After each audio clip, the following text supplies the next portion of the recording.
Nothing can stop being and its action. Unstoppable being is the reality.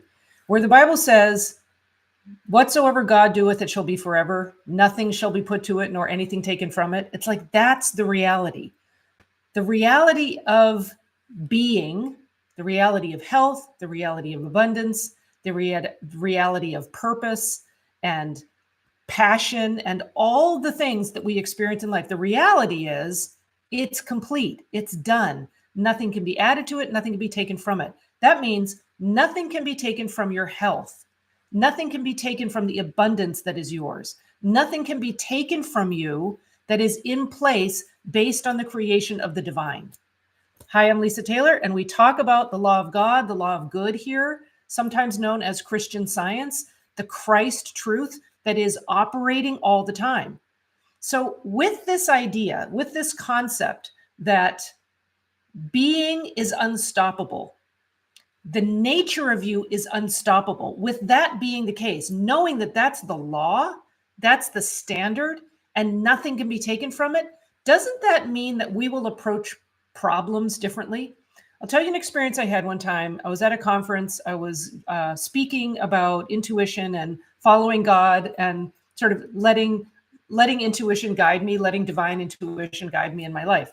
I had finished the talk. My husband and I were going up to the hotel room. We were going to have some ice cream. It's like, celebrate.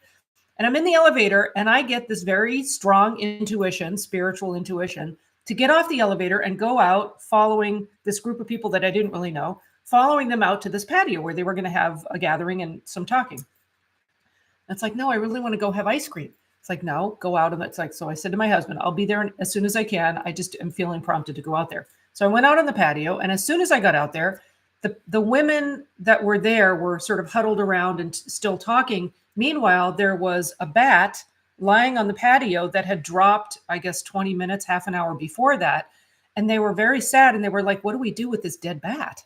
And this bat had like fallen out of the sky. They don't know where it came from, but it had just fallen there on this concrete patio. And so when I get there, I am immediately drawn to this little bat, which is lying lifeless and dead on the patio. And it's dark out and it's, it's nighttime and there's sort of lights around and they're hovering around this little wicker, one of those big wicker things where like a bunch of people can pile in. It was actually kind of cool. And they were like, do you want to join us? It's like, no, I need to tend to this little bat.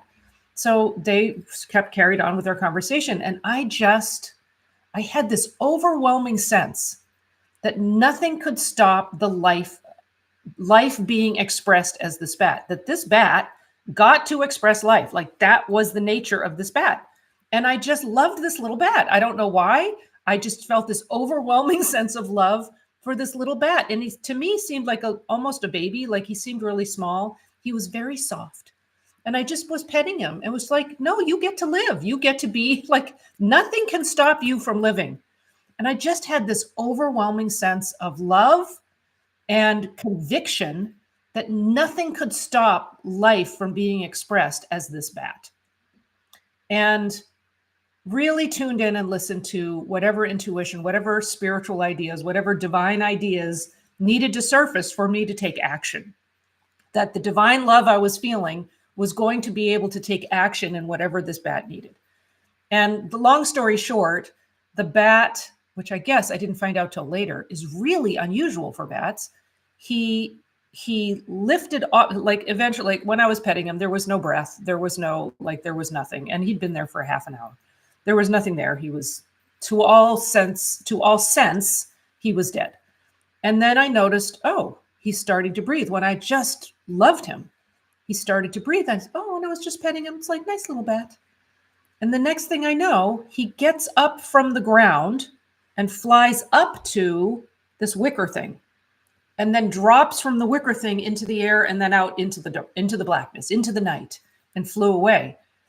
But I looked up later when I told somebody the story. They said, oh, wow, that's really unusual that the bat took, because bats, I guess, don't take off from the ground. I never knew that. He took off from the ground and went up to the wicker thing, which I guess is very unusual. And then he dropped, which is what they normally do. They drop into flight and took off. So it was just this wonderful little sort of miraculous, it was a miraculous moment in that There was no material picture. There was no material condition. There was no sense of the material sense of this picture, of this situation that could stop life from being expressed. The activity of that bat was absolutely intact because it was sourced in God. It wasn't sourced in the material picture. It wasn't sourced in the little material body of a bat.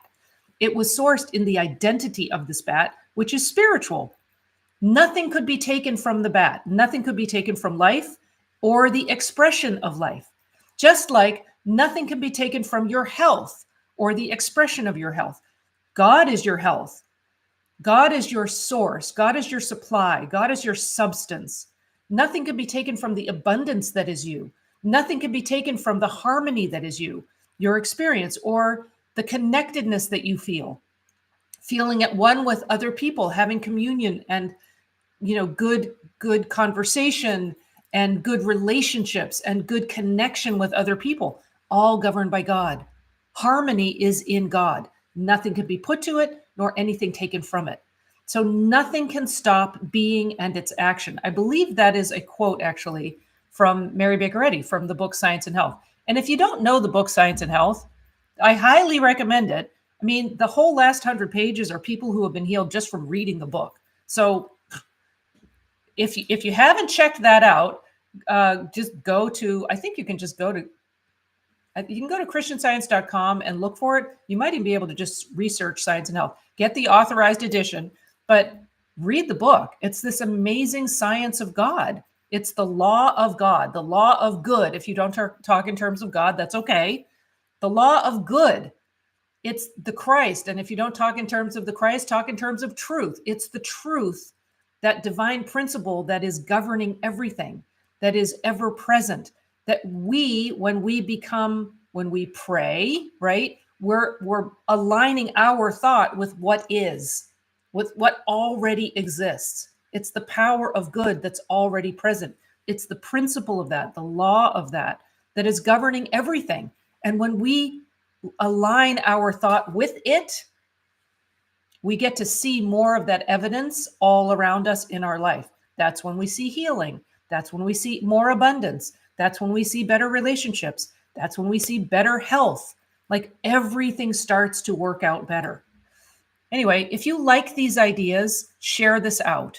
If you haven't subscribed to the channel, subscribe to the channel. If you haven't made a comment healing in the chat. Comment healing. If you want to see more healing in your life, know that healing is present and you get to be more conscious of it. Comment healing. So I invite you to join me every weekday morning, 7:30 to 8 Pacific time, when I do something called Morning Metaphys, where we talk about the law of good for half an hour. It's like a little podcast, but it's for people who have subscribed to it, who are subscribers or who are joining me on Zoom. So it's more of an in-house thing. There are a few recordings of Morning Metaphys in my YouTube channel, so you can kind of scroll through. And I may start releasing some of the older ones, but it's like half hour. So if you want to join us and you're interested in just diving in a little bit more and finding out a little bit more about this law of good, the law of God, and you don't have to be religious, you don't have to be a Christian Scientist, you don't have to follow any religion at all. If you're interested in understanding more of the truth and how we can live by the truth and let the law of good govern our lives and be prominent in our experience so that we have a better experience where we see more healing and we see more health and all the things, then join me. Go to lisataylorcs.com and there's a button right there at the top of my website that says, sign up for a free week. So you can get a free week of Morning Metaphys and just see if it aligns with you, see if you like it. And there's also on that homepage, there's also a free download about 3 simple steps to follow your intuition. It's like, I think of intuition as God's thoughts passing to man, like those spiritual intuitions that come to us from the divine that guide us in our life. And my whole life has been guided by spiritual intuition because I've studied this law of good my whole life. And it's just a way of thinking. It becomes a way of thinking. And you're just constantly sort of tuning into divine law and letting that govern you. and your whole life gets better. At least mine has. I mean, I can speak from my own experience. So look up to God, look in to know who you are as a child of God, and then look out on your experience and see it reflected everywhere, not only in your life, but everybody else's life. So it's pretty awesome. If you haven't checked it out, check it out and subscribe and share and like all the things. All right. Lots of love. See you next time. Come join me on Morning Metaphys if you haven't tried it. All right. Lots of love.